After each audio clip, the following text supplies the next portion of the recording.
नमस्कार, मी पंजाब राज्यातल्या सर्वप्रथम शेतकऱ्याला सांगू इच्छितो, आज आहे 18 जून 2025. म्हणजे या राज्यामधलं हे आता जे वारं सुटलंय हे कंप्लीट 24 तारखेपर्यंत असं वारं राहणार आहे. म्हणून हा अंदाज लक्षात येता 25 तारखेला हे वारं बंद होणार आहे. पण राज्यात मात्र आज 18, 19 आणि 20च्या दरम्यान राज्यामध्ये सांगायचं झालं तर जळगाव जिल्हा, लातूर, जळगाव जिल्हा, नाशिक जिल्हा, त्याच्यानंतर संभाजीनगर, त्याच्यानंतर बुलढाणा, अकोला, अमरावती, वर्धा, नागपूर, भंडारा, त्याच्यानंतर परभणी, जालना, बीड या भागामध्ये सरी ह्या 2 दिवस मध्ये राहणार आहे. 2-3 दिवस राहणार आहे. खूप काही मोठा पाऊस पडणार नाही, भाग बदलत पडणार आहे, सरी पडणार आहेत आणि सोयाबीन पेरलेले त्याला जीवदान भेटणार आहे. म्हणून हा अंदाज लक्षात घ्यायचा.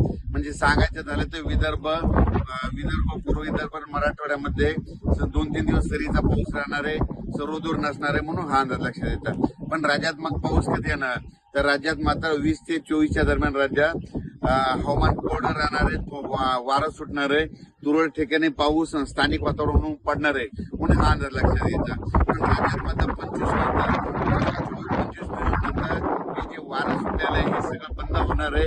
आणि बंद झाल्याच्या नंतर राज्यामध्ये 25 पासून राज्यामध्ये परत पाऊस वाढायला सुरुवात होणार आहे. त्याच्यानंतर 25, 26, 27 पाऊस वाढत जाणार आहे. त्याच्यानंतर राज्यात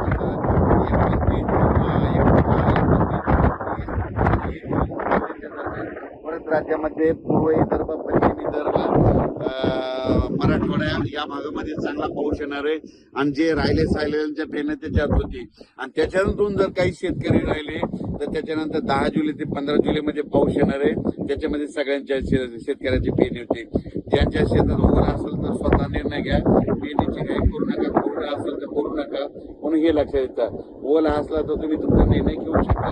आणि हे जे आठवडी भाग आहे तर या ठिकाणी हे दुष्काळ पट्टा होता. पण या ठिकाणचे स्वर्गीय आमदार साहेब माजी अनिल भाऊ बाबर यांनी काय केलं, लिफ्ट इरिगेशन केल्यामुळे या या ठिकाणी टँकर सुद्धा बंद झाले. सगळी हरित क्रांती झाली.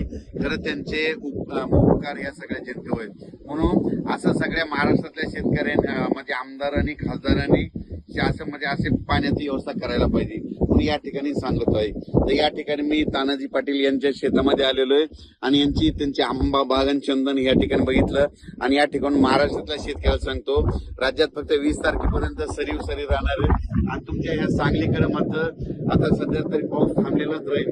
तुमच्या सांगली जिल्ह्यामध्ये एवढा काही पाऊस येणार नाही, म्हणून काही चिंता करायची गरज नाही.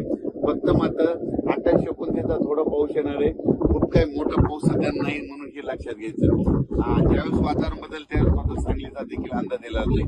आणि हे आता 24-25 पासून ते 2 जुलैपर्यंत जे पाऊस येणार आहे त्याच्या त्या आठवडीच्या इकडे जवळ येईल, इकडे जतपर्यंत जास्त काही